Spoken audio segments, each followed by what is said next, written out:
குமரன் வந்து ஹாஸ்பிட்டலுக்கு கிளம்பிட்டு இருக்காரு. அப்போ கரெக்டாக அவருக்கு ஃபோன் வருது. பார்த்தா நிவின் வந்து லைனில் வராரு. என்ன நிவின் இந்த டைமில் கூப்பிட்டுருக்க அப்படின்னோடனே, எங்கண்ணே இருக்க அப்படின்னோடனே, வீட்டில் தான்டா இருக்கேன். இப்போ ஹாஸ்பிட்டலுக்கு கிளம்பிட்டு இருக்கேன். ஹாஸ்பிட்டலுக்கா? ஆமாம். விஜய் வந்து இன்னும் கூட வரலடா. என்னன்னே தெரில. காலைல வெண்ணிலாவை கூட்டின்னு போனார். ஆனால் இன்னமும் வரல வீட்டுக்கு. அதனால எல்லாருமே ரொம்ப டென்ஷனாக பதட்டமாக இருக்காங்க. ஃபோன் பண்ணாலும் எடுக்கல. அதான்டா நேராக கிளம்பி ஹாஸ்பிட்டலுக்கு போகிறேன் அப்படின்னோடனே, இருண்ணே நானும் வரேன் அப்படின்றாரு. வேணாடா நீ எதுக்குடா அப்படின்னோடனே, இல்லைண்ணே விஜய் கிட்ட கொஞ்சம் பேச வேண்டியது இருக்குது நான் அப்படின்றாரு. இல்லைடா பிரச்சனை ஆகிட போகுது வேணாண்டா அப்படின்னோடனே, இங்கே பாருண்ணே நீ வர்றதுக்குள்ளேயே அந்த ஹாஸ்பிட்டலில் நான் இருப்பேன். தேவையில்லாமல் பண்ணிகிட்டு இருக்காது. நீ ஃபோனை வை அப்படின்னோடனே, ஐயோ இவன் வேறு வரானே என்ன பிரச்சனை ஆக போதோ பயமாக இருக்கே அப்படின்னு சொல்லிட்டு இங்கே கிளம்பிட்டு இருக்காரு நம்ம குமரன்.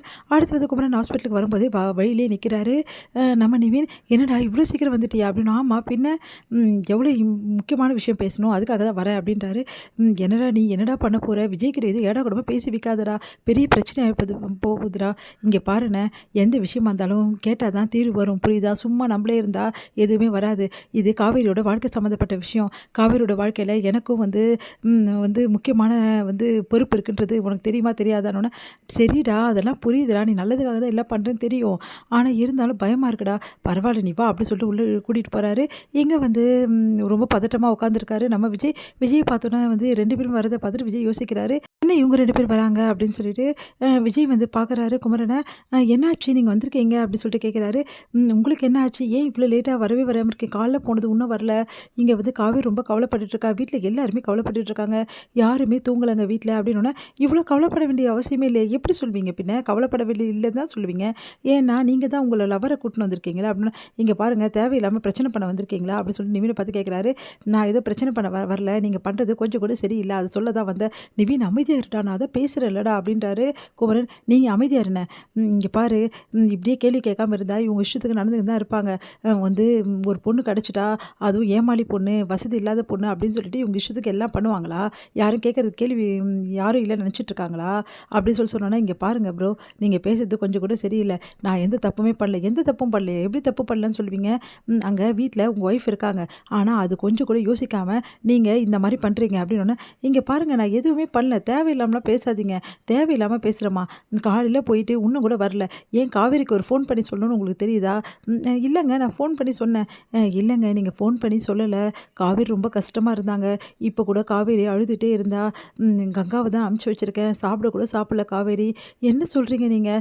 காவேரிக்கு ஃபோன் பண்ணி பார்த்தேன் எடுக்கலை. நைட்டு வரலன்னு சொல்கிறதுக்காக டவரே எடுக்க மாட்டேங்குதுங்க. ஏதாவது ரீசன் சொல்லுங்கள். டவர் எடுக்கலை இது எடுக்கலைன்னு சொல்லிட்டு. ஆனால் வந்து உங்கள் ஒய்ஃபை எப்படி பார்த்துக்கணும் கூட உங்களுக்கு தெரியல. இங்கே பாருங்கள் எனக்கும் காவேரிக்கும் ஹஸ்பண்ட் ஒய்ஃப் நாங்கள் 2 பேரும் எங்களுக்கு 1000 பிரச்சனை இருக்கும். அதில் நீங்கள் தலையிடாதீங்க. இங்கே பாருங்கள் தலையிடாமலாம் என்னால் இருக்க முடியாதுங்க. என் பர்சனல் விஷயம்லாம் நீங்கள் தலையில்லையா? என்ன நீங்கள் ஓவராக போயிட்டே இருக்கீங்க அப்படின்றாங்க. சரி சரி 2 பேரும் சண்டை போட்டுக்காதீங்க. நிவின் கொஞ்சம் அமைதியாக இரு நிவின். இங்கே பாருங்கண்ணே இவர் பண்ணது கொஞ்சம் கூட சரி இருக்கா? நீங்களே சொல்லுங்கள். பாவங்க காவேரியை அழ விட்டுறது ரொம்ப பெரிய தப்பு. இவருக்காக காவேரி எவ்வளோ பெரிய விஷயம் பண்ணியிருக்காருன்னு உங்களுக்கு தெரியுமாண்ணே அப்படின்னு சொல்ல வராரு. உடனே வந்து அப்படியே பார்த்து விஜய் முறைக்கிறாரு. உடனே வந்து குமரன் வந்து சாரிங்க நிவின் காவேரி மேலே இருக்க அக்கறையில் பேசினா நீங்கள் தப்பாக நினச்சிக்காதீங்க அப்படின்னு. நான் தப்பாக நினைக்கல. எனக்கும் புரியுது அப்படின்றாரு விஜய். இங்கே பாருங்கள் நிவின் நான் உண்மையிலேயே சொல்கிறேனே காவேரி அப்படிலாம் நான் யோசிக்க கூட யோசிக்கல. காவேரி ஏன் இப்படி இருக்கான்னு எனக்கு ஒன்றுமே புரியல.